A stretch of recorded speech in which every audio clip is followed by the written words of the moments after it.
Picture your life in India, the world of temples, yoga, and spiritual growth. But then you wake up, look out the window and see this, and even this.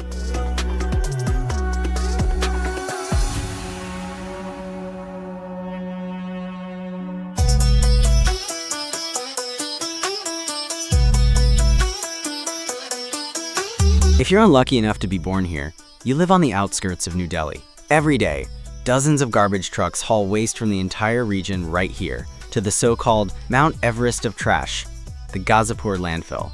Its area is larger than 40 football fields. It is so high that warning lights are installed at its peak so planes and helicopters don't crash into it. 10 to 15 times a year, the heat causes the landfill to catch fire. Often, the fire spreads to nearby houses. The landfill just self-combusts. The water in this area is simply horrific. You can't drink it. People's hair falls out. The terrible stench of burning trash is a permanent fixture here. Combustion products poison the water and soil. Although the ecological state of India is near zero almost everywhere, even other Indians won't marry women from Ghazipur because it's believed that by age 16, none of them are capable of carrying a healthy child. Extinguishing such a fire is almost impossible, because a fire crew has to somehow reach the source of the blaze. Therefore, they only put out the spots they can reach, usually the base of the mountain. The top is inaccessible. While firefighters are dousing one spot, they can easily start a fire in another. You watch a news report on TV about the latest firefighting effort, and notice some brainless dumbass finishing his cigarette and tossing the glowing butt right under his feet into the trash. It's becoming increasingly obvious that this problem won't be solved anytime soon.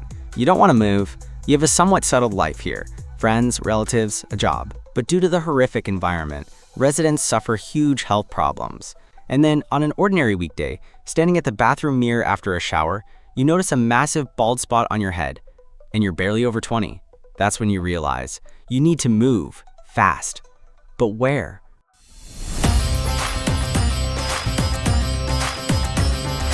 According to the World Health Organization, about 50% of India's population regularly defecates in the open.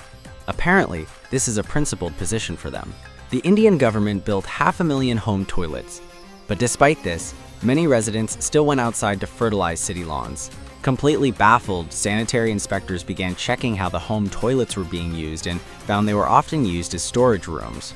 This is because many Indians still consider having a toilet inside the house to be absolutely unhygienic. Just think about that. But defecation isn't the only way people turn the streets into decomposition dumps that would make Ghazipur trash pickers gag. Pan Masala is a type of chewing tobacco made with slaked lime that Indians chew constantly. It causes slight dizziness and a tonic effect. This stuff is extremely toxic, and using it produces an excessive amount of saliva that turns dark reddish brown. So at every step, you see these camels and puddles of disgusting brown spit. The primary example of uncleanness in India is spitting, India's national sport. People eat too much pan masala and simply have nowhere else to spit it out. So there you are, standing in the bathroom with a clump of your own hair in your hand, breathing in the smoke from a burning landfill, and you realize you're tired of living among street shitters and spitting camels. You decide you must urgently move to the capital's center, where the streets are surely cleaner and the people more cultured. You grab your favorite cow under one arm, a jar of curry sauce under the other, hop in a tuk-tuk, and head for New Delhi. Finally, you arrive. But it turns out you aren't even close to your goal. Yes, the state fights trash more actively here and puts bins on the streets, but it doesn't help. Your impoverished fellow citizens steal those bins and sell them for scrap metal just to earn a crust of bread. You also discover that Delhi is the most polluted city in the world. You see, from time to time, if you take 10 people, at least one of them will be sneezing or doing something of the sort. So it's nothing other than a lack of a proper atmosphere. Here's a highway in India near Delhi. The smog here was so thick that drivers couldn't see where they were going, and 24 cars ended up in a massive pileup. You can check air pollution levels in real time. If you open a 3D map, North America looks like this. Blue means zero pollution, green is near zero, and yellow marks a slight increase. But now look at India. Almost all of India is entirely in the maroon red zone. Scientists have calculated that one day in such an environment is equal to smoking 50 cigarettes. The smog over the capital is visible even from space. After breathing in exhaust fumes, you start to think this is all because the locals have forgotten God. You need to move somewhere where people are humbler and remember their service to the Lord every day. For example, the city of Varanasi, the main religious center of India.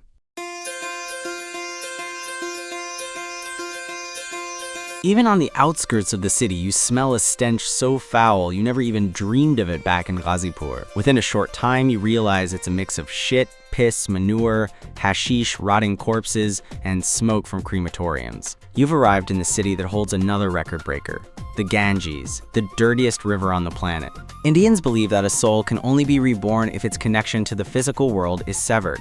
Therefore, bodies are burned in an endless line of pyres, after which the ashes are released into the river. But due to extreme poverty, not everyone can afford enough wood to burn a body completely. As a result, semi-burned and sometimes just slightly scorched and rotting corpses float down the river in bulk. They clump together and form corpse jams. Professional collectors then have to fish them out, sometimes having to dive into the water to do so. Some bodies wash ashore, where they are eaten by hungry dogs and crows. But it's not all bad. Children under 13 and pregnant women cannot be burned, so they are tied to a stone and drowned in the Ganges. And until relatively recently, if a husband died, the widow was burned alive alongside him in the same fire. This isn't just a legend. The practice was common just 100 years ago and was only finally banned in 1929. Back home, signs are posted at bodies of water where E. coli levels are slightly elevated, warning that swimming is dangerous. Well, in the Ganges, that level is exceeded by 5,000 times.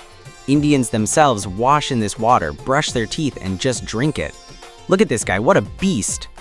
It seems they get away with it, but because of total lack of sanitation, diseases that the civilized world forgot hundreds of years ago are rampant here.